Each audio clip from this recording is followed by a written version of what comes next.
Bonjour à tous. Alors aujourd'hui, j'ai la joie d'accueillir le père Yves Trochery. Bonjour père. Bonjour Marie-Laïla. Merci beaucoup d'être avec nous. Vous êtes le curé de l'église Saint-Eustache, qui est Oui. située au cœur des Halles à Paris, dans le premier arrondissement de la capitale, la paroisse des artistes, où Molière et Richelieu furent baptisés, qui fut également une paroisse royale au XVIIe siècle. Louis XIV y a fait sa première communion. Une paroisse qui fêtera ses 800 ans cette année. 800 ans d'existence, mais pas une ride. Après 2 ans de restauration, la façade occidentale, qui est la façade principale, vient de retrouver toute sa splendeur. 800 ans, ça se fête, père Trochery. 800 ans, ça se fête parce que c'est toute une histoire et comme vous venez de le souligner, Saint-Eustache, eh bien, c'est une page de l'histoire de l'Église de Paris, aussi, et même une page de l'histoire de France. Quand on voit tous les personnages qui ont fréquenté Saint-Eustache, pardonnez-moi si je manque d'humilité, c'est impressionnant. C'est impressionnant. Et donc la façade, on a choisi de faire coïncider les 800 ans avec la rénovation de la façade occidentale, donc qui est une façade qui date de la fin du XVIIIe siècle et qui est extrêmement belle, inachevée. Donc Saint-Eustache est une église inachevée, c'est important, ça marque un esprit d'ouverture justement. Alors, donc, nous allons fêter le 2, 3, 4 février. Il y aura beaucoup d'événements. Notamment, nous commencerons le vendredi soir par un spectacle immersif qui sera qui tourne autour de l'histoire de Saint-Eustache et qui a été conçu par Laurent Charpentier, comédien, professeur de théâtre et en même temps dramaturge. Donc il y aura 2 représentations, 2 événements théâtraux, donc à 18h et ensuite à 20h30. Donc voilà, nous avons choisi de faire cela en 2. Ensuite, le samedi matin, il y aura 2 visites, une à 10h et une à 11h, qui sera assurée par un paroissien. J'ai voulu finalement que ce soit un paroissien qui fasse ces visites, donc Jean-Louis Boscardin, et 2 visites simultanées en anglais, par un paroissien aussi qui est britannique. L'après-midi donc du samedi, de 15h à 17h30, il y aura un ensemble de conférences qui seront proposées sur l'histoire de Saint-Eustache, avec une conférence de Boris Bov sur la période médiévale. Ça, c'est vraiment, je découvre la période médiévale est mal connue à Saint-Eustache et c'est très intéressant. Je découvre cette histoire qui est très liée aux confréries notamment. Un bel anniversaire qui sera donc l'occasion de replonger dans l'histoire de l'Église. Oui. Il y aura une messe donc solennelle le dimanche matin. Une messe solennelle le dimanche matin à 10h30. Il faut venir à l'avance si vous souhaitez venir, et qui sera présidée par Monseigneur Ulrich, Monseigneur Emmanuel Toit, vicaire, évêque auxiliaire de Paris et en charge de Paris Centre, sera également là. Et puis cette messe sera chantée par les chanteurs de Saint-Eustache et la maîtrise Notre-Dame. Donc 75 chanteurs au total, avec au programme, puisque Saint-Eustache est très attaché à la musique, c'est un élément de notre ADN, la musique, Saint-Eustache, la messe solennelle de Louis Vierne. Donc, qui est une messe assez impressionnante. Et bien sûr, il y aura le grand orgue, puisque pour cette messe, il faut 2 orgues. Le grand orgue jouera et il sera joué par Thomas Hospital.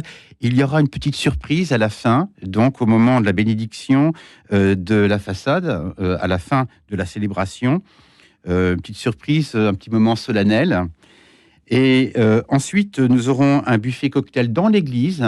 Ce sont les charcutiers. Vous savez que les charcutiers sont très liés à Saint-Eustache, puisque chaque année, on célèbre, il y a la messe des charcutiers à la fin novembre à Saint-Eustache. Donc, ils offrent le buffet. Pourquoi ce lien ? Ce lien date de 1809. Voilà. Donc, il y a la chapelle des charcutiers à Saint-Eustache. Et donc, ils offrent le buffet et les Halles, Rungis nous offre le vin, puisque Rungis reste très attaché à Saint-Eustache, également, puisque c'était la paroisse des Halles. Vous avez un café Saint-Eustache encore à Rungis. Et puis l'après-midi, il y aura un programme musical assez conséquent, puisque on entendra des œuvres d'orgue, dont le Grand Dialogue en ut de Louis Marchand. Il y aura ensuite le Te Deum de Lully, un peu de solennité. Et le lit s'est marié à Saint-Eustache. Il y aura la messe brève d'Yves Castagnier qui sera chantée. J'ai oublié l'Alléluia de Buxtehude et enfin une improvisation sur Saint-Eustache.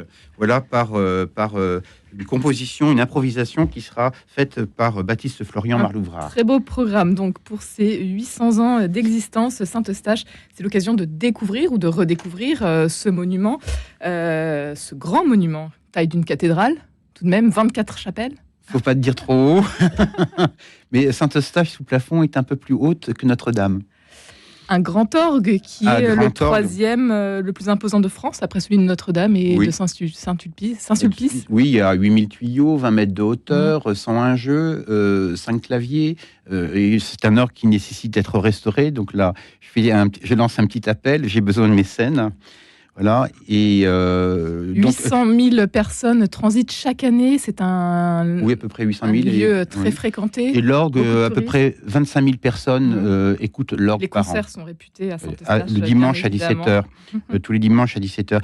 L'esprit dans lequel nous souhaitons célébrer cela, c'est véritablement rendre grâce, d'abord, pour ces 800 ans d'histoire, et rendre grâce dans la joie, en rassemblant toutes les personnes diverses. Il y a une énorme diversité de population au niveau de Saint-Eustache. Toutes les personnes diverses qui fréquentent aujourd'hui Saint-Eustache. C'est une paroisse d'élection. C'est une paroisse d'élection aux 2/3, donc les paroissiens, les fidèles ne viennent pas du quartier. Donc c'est vraiment une paroisse, on y vient pour son style d'église, on y vient aussi pour la beauté du bâtiment, et la beauté du bâtiment n'est pas neutre, elle produit une émotion religieuse, et puis aussi son grand orgue. Qui a la couleur donc il sonne vraiment de façon très particulière, ce grand orgue. C'est un orgue nerveux, c'est un orgue aussi tout de suite qui nous introduit facilement dans des dimensions symphoniques, dans des figures symphoniques. Voilà, donc c'est cela. Pour son accueil inconditionnel aussi, vous l'avez dit, Père Trochery. Oui. Alors, nous allons donc... Monseigneur Ulrich va bénir la façade. Il faut savoir que dans quelques semaines, nous accueillerons 2 tableaux. Alors ça, c'est le lien à l'art, tout particulier. C'est le lien à l'art. Et j'ai fait le choix de demander à un peintre de figurer la conversion de Saint-Paul sous ces 2 aspects, la cécité de Saint-Paul et le relèvement de Saint-Paul. Et l'artiste donc qui a été retenu, c'est Dewadi Adjab, qui est un peintre très figuratif et qui donc va déposer ses tableaux à l'entrée de l'église, au-dessus des 2 portes des vestibules sud et nord de la façade occidentale. Là aussi, ce sera un événement. Un grand événement donc à suivre tout au long de l'année pour les 800 ans de l'église Saint-Eustache. Et nous fêterons aussi cette année les 25 ans de Cerise, qui est une association de quartier et qui offre un hébergement social aux jeunes professionnels. Et puis il y aura les 40 ans de la soupe. Oui, ça souligne encore une fois votre engagement dans la solidarité. Plus de 300 repas distribués chaque soir, du 1er décembre au 31 mars, des repas complets, chauds. Toute personne qui se présente peut bénéficier de ces repas. Ça fait partie de notre ADN, et cette activité de la soupe est complétée par celle de la pointe, c'est-à-dire qu'il y a des moments de convivialité qui sont proposés dans Saint-Eustache aux personnes de la rue. Comme vous êtes donc au cœur d'un quartier où transitent, on l'a dit, près de 800 000 personnes, un quartier où il y a aussi beaucoup de misère, vous l'avez dit, Père Trochery, entre de nombreux lieux aussi de culture, de pouvoir. Comment est-ce que vous faites pour accueillir toujours, donner une attention particulière à l'autre finalement ? C'est une très bonne question. Tout d'abord, l'autre, il faut toujours le prendre là où il en est. Sans vouloir lui dire ce qu'il doit être ou ne pas être, ce qu'il doit faire ou ne pas faire. Il y a d'abord l'accueil de l'autre en reconnaissant véritablement son altérité, sa différence. Et ensuite, il y a le motif. Si vous voulez, Saint-Eustache, pour moi, il n'y a pas... Saint-Eustache... et ses murs, et à l'extérieur, ce serait la cité. Non, la cité est déjà à l'intérieur de Saint-Eustache. Donc Saint-Eustache est un lieu de culte, mais c'est un lieu qui accueille également dans un esprit d'ouverture et de respect de la liberté, le mot liberté est pour moi important, de la liberté de l'autre. Quand j'accueille un artiste, je ne lui demande jamais s'il est catholique ou non. C'est pas la question. C'est d'abord une rencontre avec lui. Je passe du temps avec l'artiste. Je le fais circuler dans l'église. Je l'invite à participer à des offices pour donc qu'il repère ces temps et ces moments liturgiques. Et l'artiste est automatiquement sensible à tout ça. Donc c'est vraiment ça, un esprit d'ouverture, le respect de la liberté. Voilà, d'une liberté vivante telle que toute personne cherche à l'exercer. Qu'aimeriez-vous pour cet anniversaire, Père Trochery? Quel serait votre souhait pour la suite? Mon souhait pour la suite, eh bien, c'est que beaucoup de personnes viennent voir Saint-Eustache, entrent dans cette église, parce que je trouve que Saint-Eustache n'est pas si connu que cela. Et je le réitère, c'est une très belle église. Donc, et nous avons des chefs-d'œuvre dans cette église, donc vraiment des chefs-d'œuvre, hein, des œuvres. Rubens, Tintoret, Rubens, Vouet, et des œuvres contemporaines aussi. C'est l'une des rares églises où il y a de l'art du XIVe siècle au XXIe siècle. Un grand merci, Père Yves Trochery. Et puis donc on va fêter ça et on va venir à Saint-Eustache. Merci.